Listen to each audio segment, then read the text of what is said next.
नमस्कार, आदाब, सत श्री अकाल मित्रों, स्वागत है एक बार पुनः आप सभी का समाधान कार्यक्रम में। मित्रों, गांधी जी के 3 बंदर बहुत प्रसिद्ध हैं। हम सब जानते हैं, ना बुरा देखो, ना बुरा सुनो, ना बुरा बोलो। लेकिन साथ साथ 2 बंदर हम और ऐड कर लें आज के परिवेश में, ना बुरा सोचो और ना ही बुरा करो। पिछली बार हम चर्चा कर ही रहे थे कि बुरा सोच कर और बुरा करके हम अपनी मानसिक शांति को खो देते हैं, क्योंकि जो व्यक्ति सारे दिन बुरा सोच रहा हो अपने लिए और दूसरों के लिए, और साथ ही बुरा बुरा कर रहा हो, तो उसकी मन की शांति खोएगी ही अवश्य। उसका मन शांत रह ही नहीं सकता। इसीलिए आज आवश्यक हो गया है कि हम अपने लिए भी और औरों के लिए भी अच्छा सोचें और साथ ही अच्छे कर्म करें। समाधान में आदरणीय भ्राता जी हम सबको इसी की प्रेरणा लगातार देते रहते हैं। आइए उनका स्वागत करते हैं और आज की इस कड़ी को शुरू करते हैं। भ्राता जी, आपका बहुत बहुत स्वागत है। थैंक्स। भ्राता जी, पिछली बार भी हम चर्चा कर रहे थे कि मन की शांति क्यों गुम हो गई है, मन कैसे शांत हो, और आपने बहुत सुंदर इस पे प्रकाश डाला था। आज यदि हम देखें तो सारे दिन व्यक्ति कुछ ना कुछ व्यर्थ सोचता रहता है, नेगेटिव सोचता रहता है, अपने लिए भी और दूसरों के लिए भी। शायद ये एक बहुत बड़ा कारण बन रहा है हमें हमारी परेशानियों का, हाँ, समस्याओं का। देखिए आजकल न हमारी एजुकेशन में जी। और न समाज में, परिवारों में, माँ बाप की ओर से ये किसी को जानकारी नहीं दी जाती कि जो तुम बुरा सोच रहे हो उससे तुम्हारे मन की शक्तियाँ नष्ट हो रही हैं। और ब्रेन में क्या हो रहा है, हम मन से बुरा सोच रहे हैं। देखो, 2 चीज़ें हो गई यहाँ अलग अलग, मन बुद्धि अलग और ब्रेन अलग। ब्रेन उनकी कार्य करने की एक मशीन है, कंप्यूटर है, और मन और बुद्धि उसको ऑपरेट कर रहे हैं, जी। वो करने वाले हैं। तो मन में कोई व्यक्ति बुरा सोच रहा है, उसका पूरा बुरा इफेक्ट ब्रेन पर जा रहा है, उसके वाइब्रेशंस ब्रेन को भी डैमेज कर रहे हैं। और क्या होता है कि जो कुछ हम बुरा सोचते हैं उसकी तरंगे चारों ओर फैलती हैं और वो डबल होकर वापस हमारे ब्रेन में आ जाती हैं। अशांति का ये एक प्रमुख कारण जैसे बनता है। हम कहीं गुंबज में या हाँ। वैली में जाके आवाज करते तो हैं। बस जी। यही बात है। इसलिए जिसको शांति चाहिए, जिसको खुशी चाहिए, जिसको सफलता चाहिए या प्रेम चाहिए या सम्मान चाहिए, वो वैसे ही सुंदर विचार अपने मन में पैदा करे। इसलिए हमारी स्पिरिचुअलिटी में हम स्वमान की चर्चा बहुत करते हैं और उसका अभ्यास भी करते हैं। हमारे यहाँ आने वाले सभी को स्वमान की बहुत अच्छी प्रैक्टिस सिखाई जाती है। उदाहरण के तौर पे हमारा स्वमान का एक बहुत अच्छा महावाक्य है कि मैं भगवान की संतान हूँ, इसलिए मैं एक महान आत्मा हूँ। अब हमने बहुत साइलेंटली सोचा, मैं भगवान की संतान, मैं तो महान हूँ, तो एकदम अंदर सुखद फीलिंग होने लगती है। मैं महान हूँ तो मुझे महान कर्तव्य करने चाहिए। मैं महान हूँ तो मेरे बोल कैसे होने चाहिए।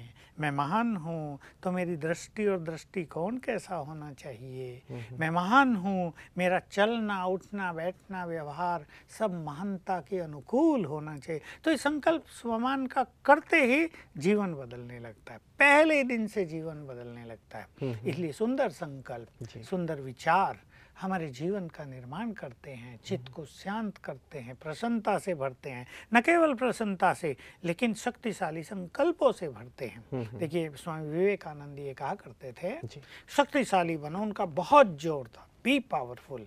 और उसके लिए वो लोगों को दिया करते थे थॉट्स ऑफ पावर, यानी पावरफुल थॉट्स।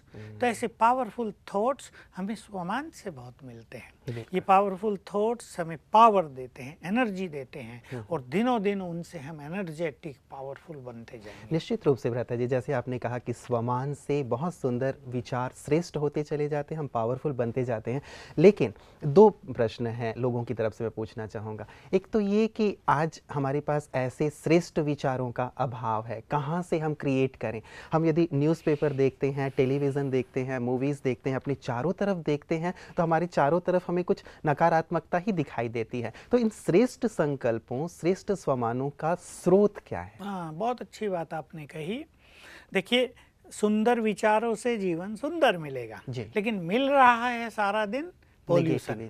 एक तो हम बात करते हैं कि धुआं फैला दिया, ये कर दिया, वो कर दिया, पेड़ काट दिए, पॉल्यूटेड कर दिया सारी प्रकृति को, वातावरण को। लेकिन ये बात हमें पता ही नहीं कि विचारों में बहुत पोल्यूशन आ रहा है। और टीवी से, चैनल से, अखबारों से, पत्र पत्रिकाओं से, इंटरनेट से, मोबाइल से, सब जगह से मनुष्य को अच्छे विचार तो बहुत कम मिल रहे हैं, और अगर मिल भी रहे हैं तो हमारे युवक अच्छे विचारों को रिजेक्ट कर रहे हैं, उन्हें तो दूसरे तरह के विचार चाहिए।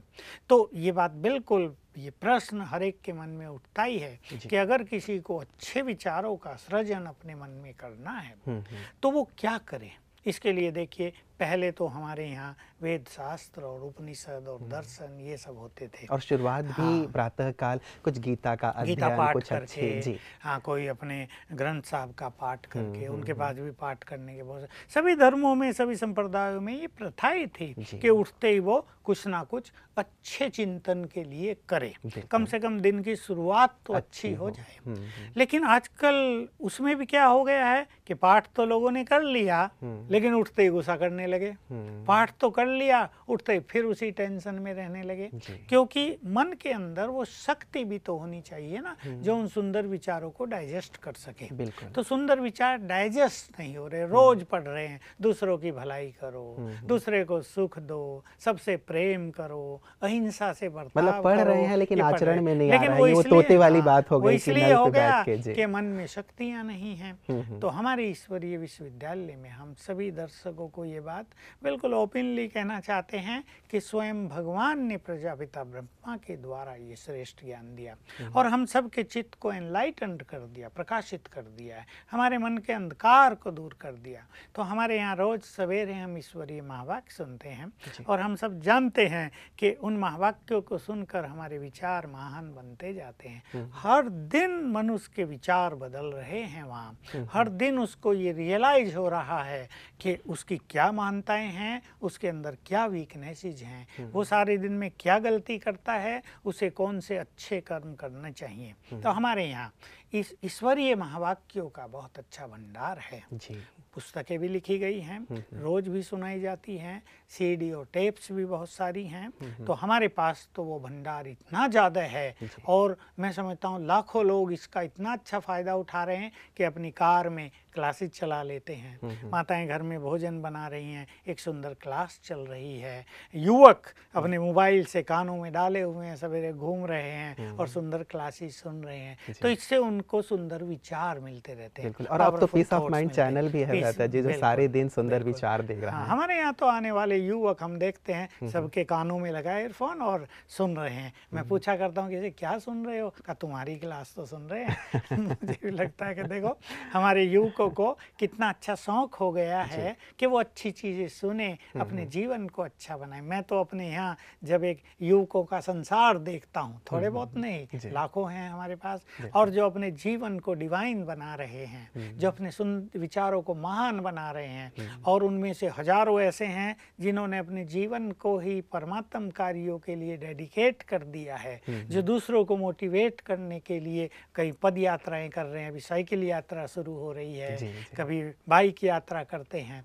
तो बहुत अच्छी बात है। मैं अपने सभी दर्शकों को कहूँगा कि इस तरह रोज ईश्वरीय ज्ञान सुनकर वो अपने अंदर महान विचारों का सृजन करें, एक बहुत अच्छा स्टॉक जमा करें। जैसे वो ये सोचते हैं हमारे पास धन का प्रॉपर स्टॉक हो, हमारे पास अन्न का प्रॉपर स्टॉक हो, हमारे फ्रिज भरे रहें फल फूलों से, ऐसे ये भी सोचना चाहिए कि हमारा मन सुंदर विचारों के स्टोर से बिल्कुल भरा हुआ हो, तो जीवन आनंदित रहेगा। तो बिल्कुल भ्राता जी, एक बात जो जैसे आपने कही कि बहुत सुंदर प्रजापिता ब्रह्मा कुमारी ईश्वरीय विश्वविद्यालय की ओर से बहुत अच्छे सुंदर विचार प्रदान किए जा रहे हैं, चाहे वो टेलीविज़न के माध्यम से, पीस ऑफ माइंड चैनल के माध्यम से हो, रेडियो के माध्यम से हो, बहुत सारे साहित्यों के माध्यम से हो, और चाहे तो सभी यहाँ आ करके भी अपने आप को सुंदर विचारों से भर सकते हैं, जीवन में परिवर्तन ला सकते हैं। एक दूसरी बात जो मेरी थी भ्राता जी, वो ये कि जब व्यक्ति ये देखता है कि मेरी चारों तरफ ऐसा ही वातावरण है, चलिए ब्रह्मा कुमारी की बात तो अलग है, एक अलग दुनिया है, लेकिन जब बाहर हम संसार में जाते हैं, देखते हैं कि चारों तरफ नेगेटिविटी ही है, तो एक व्यक्ति के मन में ये विचार जरूर आ जाता है कि मैं ही अकेले बदल जाऊंगा, मैं ही अच्छे विचार कर लूंगा, बाकी लोग ऐसे ही रहेंगे तो कुछ खास परिवर्तन तो होना नहीं है। तो ऐसे में भी व्यक्ति थोड़ा सा डाउन हो जाता है। ये विचार बहुतों के मन में आना संभव है, परंतु ये विचार है तो गलत। देखिए, परिवार में फादर बदल जाए या मदर बदल जाए तो बच्चे बदल जाएंगे, पूरा परिवार का परिवेश बदल जाता है। देश का एक नेता बदल जाए, वो 4 नेताओं को और बदलेगा, और इस तरह देश की राजनीति बदल सकती है। धर्म गुरु एक बहुत महान बन जाए, 10 सन्यासियों को महान बनाएगा, उससे धर्म का प्रचार होगा। तो संसार में एक एक व्यक्ति ने ही तो बड़ा बड़ा काम किया है ना, एक एक ही तो हुए हैं। स्वामी विवेकानंद भी तो अकेले थे, स्वामी दयानंद सरस्वती भी अकेले थे, महात्मा गांधी भी तो कभी अकेले ही चले थे ना, पीछे समूह उनके साथ जुड़ता गया। तो अच्छाइयों के मार्ग पर भी हम भले ही अकेले ही चलें, क्योंकि हम ये देखते हैं कि क्योंकि हर आत्मा मूल रूप से पवित्र है, तो हर मनुष्य अच्छाइयों के प्रति आकर्षित है अवश्य। हर मनुष्य को अच्छाई सीखने की इच्छा होती है, हर मनुष्य को सत्यता अच्छाई प्रिय भी लगती है। हम ये उन सब से देखते हैं जो हमारे पास बहुत सारे लोग रोज आते हैं। हम कॉलेजों में जाते हैं, जिन स्टूडेंट्स की लोग बड़ी गिलानी करते हैं कि ये तो बड़े हिंसा पर उतारू रहते हैं, ये तो अच्छी बात सुनते ही नहीं हैं, ये तो बड़े उदंड लोग हैं, लेकिन मैं देखता हूँ ऐसा नहीं है, सिखाने वालों की कमी है। तो मैं ये कहूँगा कि एक एक व्यक्ति अपने को बदले, और ये परिवेश जो बाहर का है ये हमें ही तो बदलना है। हमने ही इसको बिगाड़ा है और हमें ही इसको बदलना है। एक सूरज निकलता है, सारे ब्रह्मांड के अंधकार को हर लेता है।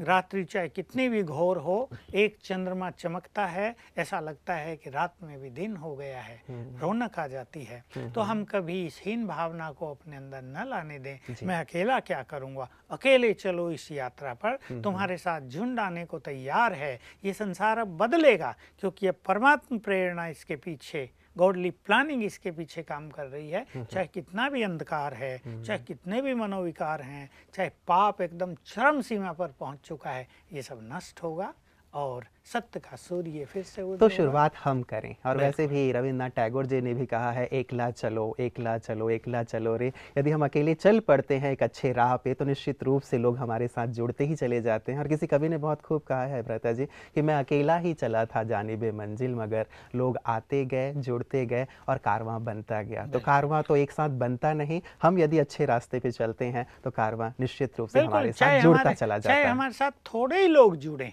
लेकिन अच्छे लोग थोड़े भी बहुत पावरफुल होते हैं। शेर अकेले चलता है, वो जो भेड़ होते हैं वो झुंड में चलते हैं। तो इसीलिए अकेले चलने की एक नियति बनाए। तो शेर तो बनना ही पड़ेगा। बिल्कुल बिल्कुल। चाहे कांटे का जंगल कितना भी भयानक क्यों न हो, लेकिन जंगल का राजा शेर तो राजा ही होता है।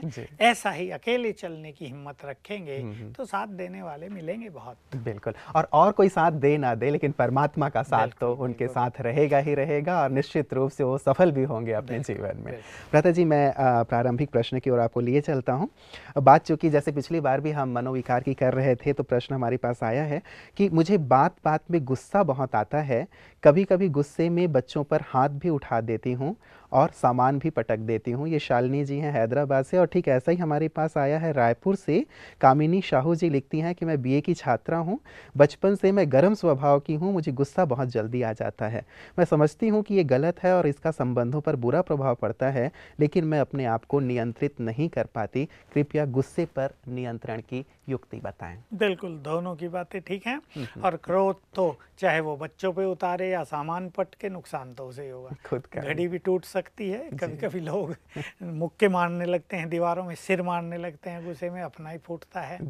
और ये सत्य कहा साहू ने कि भाई इससे हमारा व्यवहार बिगड़ जाता है। लेकिन वो स्टूडेंट्स है, उसको तो बहुत अच्छे तरह से याद रखना है कि क्रोध विवेक शक्ति को नष्ट करता है, क्रोध एकाग्रता की शक्ति को नष्ट करता है। क्रोध एक अग्नि है जिसमें हमारी बहुत सारी आंतरिक खुशी, शांति, प्रेम और आंतरिक जो हमारी क्षमताएं हैं वो नष्ट हो जाती हैं। इसलिए क्रोध को अपना महावैरी मानना चाहिए। वो कहा भी गया है जी शायद कि जहाँ गुस्सा होता है वह पानी के मटके भी सूख जाते हैं। इतनी गर्मी है इसमें कि पानी भी सूखने लगेगा। और ये सत्य है, क्रोध से आज बहुत सारे हंगामे, हिंसाएं और कोर्ट केसेस भरे पड़े हैं क्रोध से। क्रोध के कारण मनुष्य फट से किसी को मार देता है, क्राइम कर लेता है, कुछ फिर पछताता है जीवन भर। ऐसे बहुत सारे केसेस देखे गए हैं। तो क्रोध को मनुष्य को पहले तो अपना महावैरी मानना चाहिए।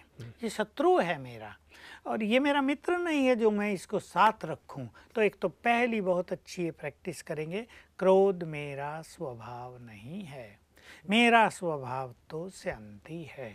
आई एम ए पीसफुल सोल। ये इनको बार बार अपने अंदर भरना है। क्रोध मेरा स्वभाव नहीं है। तो बिल्कुल जो मेरा नहीं है वो मेरे से हट जाएगा।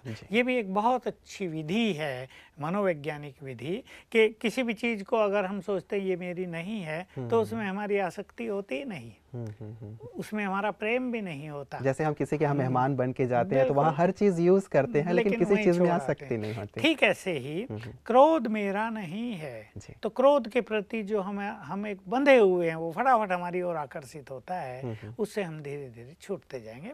लेकिन इन दोनों को ही या सभी को उन कारणों पे ध्यान देना पड़ेगा जिनके कारण उन्हें क्रोध आता है। मैं थोड़ा विस्तार से कहूँगा ताकि हमारे सभी दर्शकों को, सुनने वालों को बहुत अच्छी जानकारी मिल जाए। बिल्कुल, और आवश्यक है भाई जी, क्योंकि बहुत सारे लोगों के पास ज़्यादा या कम गुस्सा है जरूर। तो देखिए, कहीं ना कहीं कामनाएं क्रोध को जन्म देती हैं।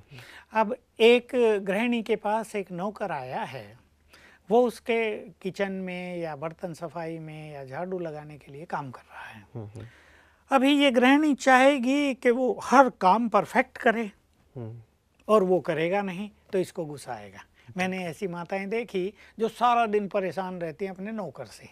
यानी मैं उन्हें कहा करता हूँ कि इससे तो अच्छा ये काम तुम खुद कर लो, तुम्हारा टाइम भी बचे और मन भी खुश रहे, गुस्सा भी ना आए। वो सारा दिन उस पर शाउटिंग करती रहती और वो बेचारा परेशान सा रहता हुआ गलती पे गलती करता जाता है। क्योंकि जिस पे गुस्सा किया जाता है, आप एक बार किसी व्यक्ति को डांटे बुरी तरह, उसकी एफिशिएंसी डाउन हो जाएगी, उसकी कर्म का जो हाथ चल रहे हैं ना अच्छी तरह, वो डल हो जाएंगे।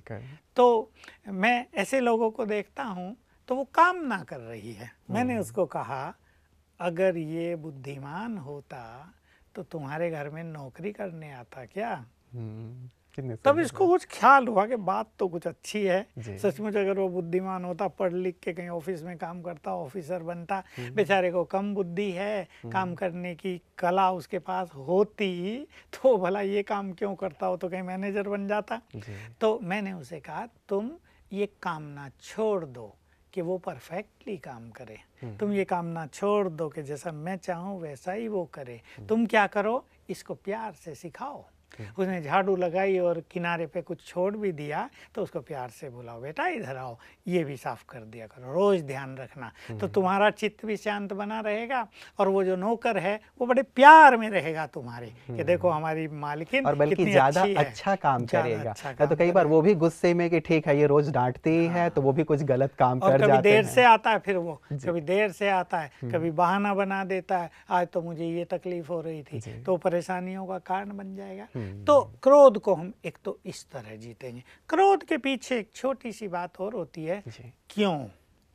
बच्चे को मैंने कहा, इसने क्यों नहीं माना, इसने मेरे आगे झूठ क्यों बोला। बहुत लोग इस तरह से परेशान हैं कि मुझे वैसे तो क्रोध नहीं आता, पर कोई अगर मेरे आगे झूठ बोल दे तो मुझे बहुत क्रोध आता है, मुझसे सहन नहीं होता। मैं सोचता हूँ कि तुम तो सत्य बोलते हो, लेकिन क्या सभी सत्यवादी हैं संसार में? अच्छा, दूसरी बात, उसने तो झूठ बोला, गलती की, और तुमने किया बहुत क्रोध, किसकी गलती बड़ी? सोचने की बात है। उसने तो झूठ बोला और फिर भी खुश है, प्रोटेक्ट कर रहा, अपने को बचा लिया मैंने, और तुमने जो क्रोध किया, तुमने तो अपने अंदर अग्नि जला दी, न जाने क्या क्या उसमें जल के भस्म हो गया है। तो गलती तो बड़ी तुम कर रहे हो। भगवान कहता है क्रोध न करो, तुमने भगवान की नहीं मानी तो तुम्हारी वो कैसे मानेगा भला? तो बड़ा दोषी कौन हो गया? तो हमें हमेशा ये नहीं सोचना चाहिए जैसा मैं हूँ वैसे ही सब हों। मैं सत्यवादी हूँ, मैं ईमानदार हूँ, मैं अपने काम अच्छी तरह से करता हूँ, तो सब वैसे ही करें। सब वैसे ही कैसे करेंगे? सबका अपना अपना स्वभाव है, सबका अपना अपना विवेक है। और ये शायद कहीं ना कहीं सबसे बड़ा कारण बन रहा है भ्राता जी। यदि मैं ईमानदारी से करता हूँ काम, तो मैं ये सोचता हूँ कि सभी ईमानदार बने। यदि मैं सच्ची सत्यवादी हूँ या मेरी काम बिल्कुल नीट क्लीन है, तो सभी के ऐसे हों। ये जो कामना है सचमुच ये परेशान करने वाली है और क्रोध पैदा करने वाली। मैं जिम्मेदारी से काम करता हूँ तो सब जिम्मेदार हों, केयरलेस ना हो। बात तो ठीक है, लेकिन आपकी अच्छाई आपको जला भी तो रही है, तो एक अच्छाई के कारण आपको दूसरा नुकसान हो रहा है। तो एक बैलेंस लाओ कि सब मेरे जैसे नहीं हो सकते। तीसरी बात में कहता, क्यों भाई मैंने इसको बार बार समझाया, फिर ये क्यों नहीं सुधरती। एक टीचर है, वो स्टूडेंट्स को बार बार कुछ चीज़ सिखा रहा है, वो नहीं ठीक कर रहे हैं तो गुस्सा आता है, पिटाई करता है। कई टीचर्स मेरे पास आते हैं, हमको बहुत गुस्सा आता है भाई, हम बच्चों को पीट देते हैं, जब वो बार बार कहने पे भी काम नहीं करते, फिर घर में जाते हैं तो बड़ा दुख होता है। सोचते हैं उनसे माफ़ी मांगेंगे कल चल के। ऐसे ऐसे टीचर्स आते हैं। तो ये क्यों है, इसने ये नुकसान क्यों किया, ये देर से क्यों आया, ये अपने कार्यों के लिए रेस्पॉन्सिबल क्यों नहीं है, ये इतना बुद्धिमान है ये भी ऐसी गलती क्यों करता है, ये क्यों का चिन्ह भी टेढ़ा होता है ना, बनाने में भी हर एक ऐसा वैसा बना देता है, तो ये मनुष्य की स्थिति को भी टेढ़ा कर देता है। इसलिए इस क्यों को थोड़ा हमें हटाना है और विवेकशीलता के आधार से दूसरों को समझना है। एक व्यक्ति अगर बार बार गलती कर रहा है तो हम समझें कि उसकी विवेक शक्ति थोड़ी कम है, हम उसको एनकरेज करें। अगर हम उसे डांटते हैं, अगर हम उससे बुरे वचन बोलते हैं, अगर हम उसे बार बार कहते हैं तुम तो बुद्धू हो, तुम कभी नहीं पढ़ोगे, तुम सफल ही नहीं होगे, फिर गुस्से में कुछ भी कह देते हैं, तुम्हारा भाग्य ही फूटा हुआ होगा, तुम कभी सफल नहीं होगे, श्राप भी दे देते हैं, तो उस व्यक्ति की जो बुद्धि है उसका लेवल और डाउन हो जाएगा। और ज्यादातर बच्चों के साथ माता पिता ऐसा करते हैं, हैं, माँ बाप और टीचर भी कहीं कहीं कर देते हैं। जब वो देखते हैं कि बार बार समझाने से ये नहीं समझ रहे हैं, तो वो भी तो मनुष्य है ना, वो भी इरिटेट होते हैं। 2-4 बार के बाद हो सकता है घर से लड़के आए हों और यहाँ बच्चे ऐसा कर रहे हों, तो टीचर भी परेशान हो जाते हैं, क्रोध करते हैं। तो हमेशा दूसरों को अंडरस्टैंड करना। एक चीज भ्राता जी, आप आगे बढ़े उससे पहले, कि कई बार ये जो सोच है कि हमारे डांटने से बच्चे ठीक हो जाएंगे, ये सोच कहाँ तक सही है? देखिए, डांटना भी किसी सीमा तक, लेकिन अगर कोई शिक्षक अपनी क्लास में भय का वातावरण बना दे तो उसे जानना चाहिए बच्चों की बुद्धि दबने लगेगी, विकसित नहीं होगी। किसी घर में भी बच्चों पर अगर बहुत प्रेशर रहता है, मान लो उन्हें कहा जाता खेलने जाना नहीं, टीवी को हाथ नहीं लगाना, बिल्कुल पढ़ो, तो माँ बाप को समझ लेना चाहिए उनसे बच्चों की बुद्धि का विकास नहीं होगा। प्रेशर, कहीं भी प्रेशर विवेक शक्ति को नष्ट करता रहता है, डाउन करता है उसकी क्षमता को, इसलिए ये बिल्कुल गलत है। तो हम दूसरे को समझें और समझाएं, बहुत प्यार से समझाएं। घर में, दुकान में एक नौकर काम कर रहा है, उसने कहा उसे भाई ये चीज़ ले आओ, वो गलत ले आया, फिर उसको कहा ये नहीं, अच्छा वो तुम्हें बताया था वहाँ रख के वहाँ से लाओ, फिर वो कुछ और ले आए, अब गुस्सा आएगा। तो बात तो ठीक है मालिक की भी, भाई ग्राहक को कोई चीज़ देनी थी, वो वेट कर रहा है, वो वेट कर रहा है, नहीं तो वो कहेगा तुम्हारे लोग तो बेकार हैं, हम दूसरी जगह जाते हैं। उसका सोचना भी ठीक है, उसका क्रोध करना भी ठीक है, लेकिन इसमें क्रोध से अच्छा है कि खुद जाओ, फट से उसको दिखाओ ये रखी लेके आओ, तो इसमें वो व्यक्ति भी सीख लेगा और एहसानमंद रहेगा।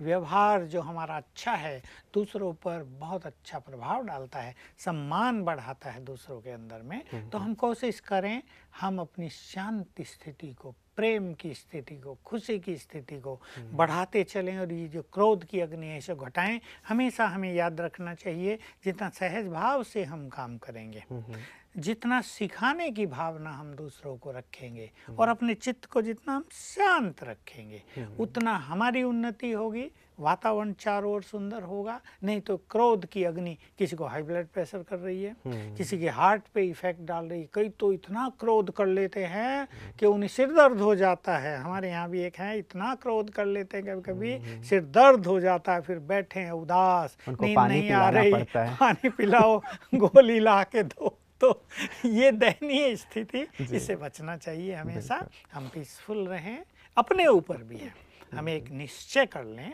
कि नहीं, क्रोध के द्वारा मुझे काम नहीं कराना है, शांत भाव से काम कराना है। क्रोध से काम बनते नहीं, बिगड़ते हैं कहीं, लेकिन कहीं कहीं एक स्थिति ऐसी आती है समाज में आजकल जहां लोग ये कहते हैं अगर क्रोध न करें तो लोग काम नहीं करेंगे।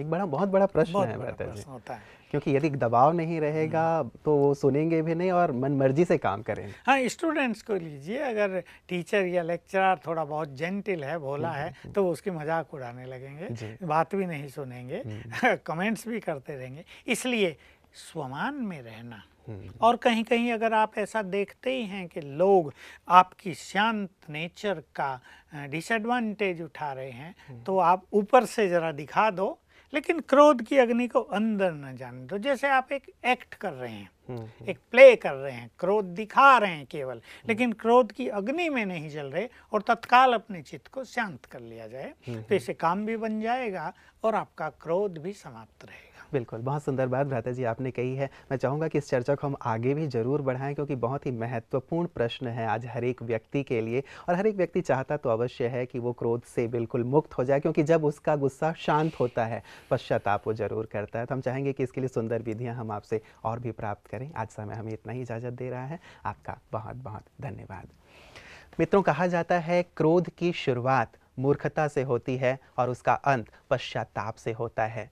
यदि एंगर के आगे आप डी लगा दें तो वो डेंजर हो जाता है। तो क्रोध वास्तव में बहुत खतरनाक है, जो हमें मानसिक रूप से, शारीरिक रूप से, बौद्धिक रूप से, पारिवारिक और सामाजिक रूप से भी बहुत ज़्यादा क्षति पहुंचाता है। आवश्यकता है इससे मुक्त होकर के एक शांत चित्त स्थिति में रहने की, जो कि आज नहीं है। अगली बार भी हम इस चर्चा को जारी रखेंगे कि कैसे हम अपने क्रोध पर विजय प्राप्त कर सकते हैं और कैसे मन की शांति को हासिल कर सकते हैं। आज के लिए इतना ही, दीजिए इजाज़त।